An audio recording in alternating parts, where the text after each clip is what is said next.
Dream teammate. That's a tough question. Dream teammate ko. I think I want to play naman with some of the imports. Kasi, di ba, they come from different places, different perspectives. So I think you can learn a lot from them. Pinaka-dream ko po, yung idol ko po, si Ate Eliza po. Sobrang galing po niya kasi and outside the court po, ang bait din po niya. Ganyan. Joby Gonzaga. Parang si Ate Joby, parang antap pa niya sa loob ng court. Hindi, parang ang sarap niya kasama. Hindi, parang help ka niya lagi sa loob ng court pag sobrang down ka na.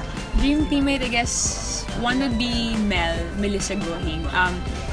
Back in high school, we were teammates for Manila team, for the NCR team. But as soon as we stepped in college, we were rivals na. And since then, we haven't been teammates again. So I guess I'm looking forward to the possibility that we become teammates again.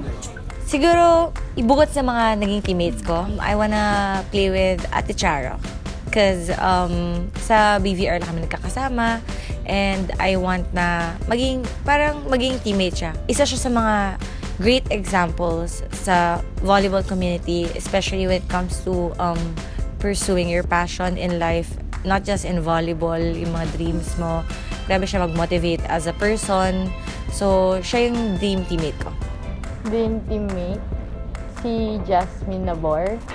She played well last season and gusto ko matry yung set niya. Lahat naman po, close. I'm building relationships also with my teammates now since I'm new to it. For now, siguro si Ella because we've been teammates since high school. So way back, we've built it na. Dream ko maging teammate. Wait lang. Actually, yung team ko ngayon sa Pocari, lahat sila never ko pa naging teammate. And nakikilala ko sila isa't isa, which is really fun. At syempre na-appreciate ko na nakikilala rin nila ako. Siguro yun yung dream ko ngayon, na yung team ko ngayon, na wala akong ka-teammate na dati. Ako lang mag-isa sa Ateneo. And I think na ang saya kasi alam kong tanggap nila ako, kilala nila ako. So, yun siguro, yung Pocari team ko ngayon. Common, Eliza Valdez, Manila Pablo, Zier Basho, mga kilalang pangalan. Like Eliza, magaling. Idol. Pili ko, gusto ko makasama yung mga naging players ng Lasal. Yan namang specific. Pero kasi diba, laging rivals eh. So parang siguro ang sarap ng feeling na teammates mo naman sila. Volleyball kasi, actually basketball talaga ako. Pero nung time na yun, mga classmates ko nagvo-volleyball. So yun lang, nung grade 5 ako, parang naglalaro lang kami sa prep area sa Saints ko. Tapos biglang nakuha kami na sumali sa varsity. So ayun na, hanggang ngayon, nagvo-volleyball pa rin ako. Kasi before po nung elementary pa ako, basketball, football, yun po yung laro ko sa kali, ganyan. Kasi nung bata kasi ako, dati gusto ko mag-basketball. May tito na Big Pablo. So, parang natuwa ako sa volleyball. Parang ang sarap paglaruin yung bola. So, parang doon ka natutunan ng mag-volleyball habang tumatagal. Kasi siguro nung high school convenient na siya. Pero if I was given a chance to choose another line of sport, siguro surf. Kasi nung bata ako, ang sports ko talaga badminton.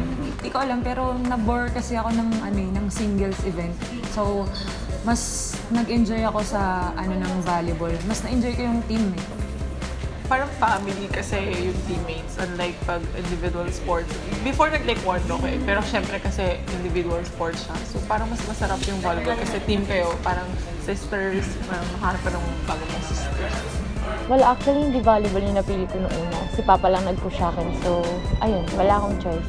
Well, sobrang actually aksidente siya kasi dati isa akong ballet dancer, cheer dancer, and choir. So, choir singer. So, hindi mo maakalain na magiging volleyball ako.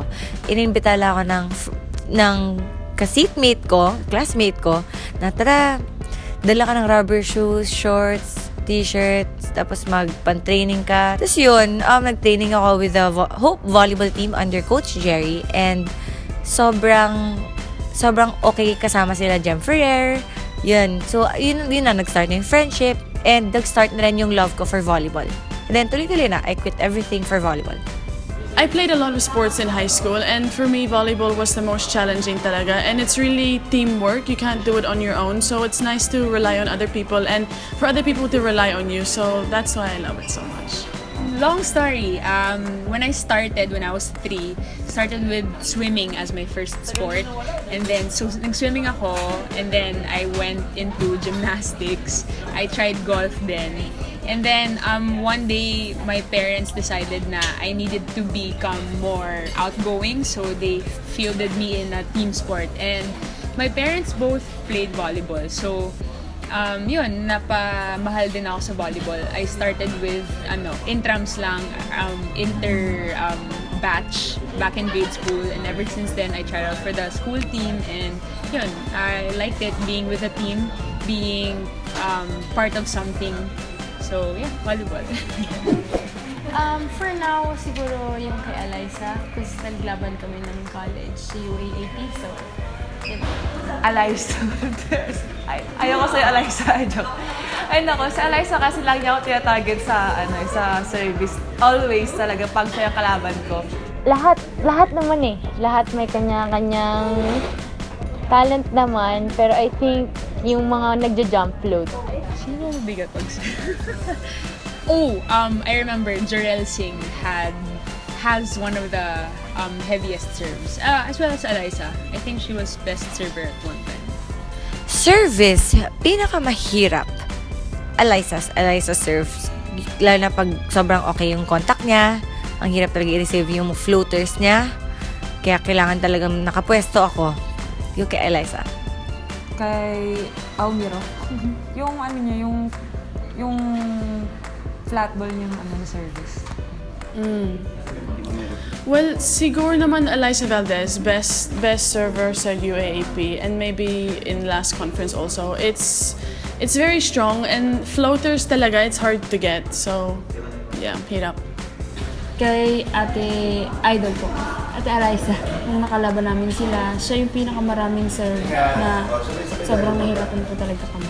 Siguro yung pinakahirap na i-receive din, yung kay Eliza din, as kung maalala ko, yeah. Lahat naman sila mahirap i-block. Lalo na ang lalakas sila na. Pinakamahirap i-block. I'm sure the imports would be one of the toughest players to block. The imports, they're so tall. Myla, Pablo. Kasi hindi ko siya katapat eh. Parehas kaming open net. Madaming beses na hindi siya bablock ng mga kasama ko. Pinakamahirap na i-block si Myla Pablo. Siguro kasi pag pumalo siya, nakakatakot. Parang dala niya yung buong barangay. Parang gaganon pa lang siya. Parang oh my gosh, siya si Myla. Kasi basag block siya. Pero ngayon dahil teammate ko na siya, masaya na ako. Kasi parang, go Myla! Teammate na kita! Sige, paluin mo lang. Ganon. Rachel Saltones. Mabigat kasi yung bola niya eh. Lahat naman po. Lahat mahirap i-block kasi lahat naman ng spikers kailangan lusutan ng blockers. Well, in my honest opinion, we have more players that can compete well. Maybe let's give chance to other players. Maybe have another tryout. Kasi marami pa dyan. Marami pang na nasa list na pwedeng makatulong sa SEA Games. Kung papadala mo yung team na magdadala ng flag ng bansa, syempre the best na lahat yung ipadala mo. Ngayon, nakikita ko sa chance, meron kung talagang mag-aano sila, pursue sila sa pagte-training. And kung mas mapagtutuunan sila ng coaches. Definitely, height is might, but something has to back up the height. Kasi you can be tall, but you can be lanky kind of tall. But, diba? But then, syempre, mas edgy pa rin yung athletic kind of tall. Like, we see in Jaja Santiago, for example. She can play in any position, diba? For the Philippine team this coming SEA Games, I guess we have a chance. It's just a matter of gelling and peaking at the right time, bringing out the best in every player that plays inside the court.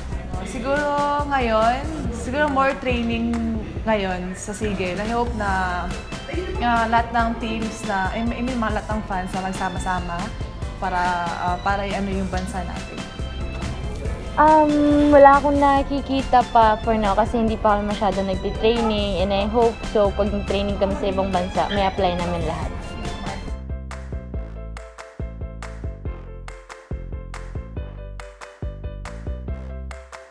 Siguro 10, syempre. And maybe off the charts. Kasi sobrang sarap na may dalawa na akong anak and sobrang cute pa nila. Yun lang. Pero ang sarap kasi parang after training, pagod na pagod ka, tapos nandiyan yung mga anak mo para ikaw, mayakap mo, tapos nawawala yung pagod. And happy ako na meron akong supportive husband din. Masaya na nababalance ko at the same time nakakalaro pa ako kahit mommy na ako. Mama-athlete nga. Yan. Hindi po ako Diyosa. Just be yourself. Yun lang. For me, volleyball is... No, it's not life. What I love. For me, volleyball is a passion of mine that's given me a lot of opportunities, and I'm very thankful. Volleyball is my priority. Volleyball is my love. For me, volleyball is my passion. For me, volleyball is life. Life. Volleyball is life. For me, volleyball is siguro the thing I love the most. For me, volleyball is life. Volleyball is life. Live, breathe, eat, sleep, volleyball.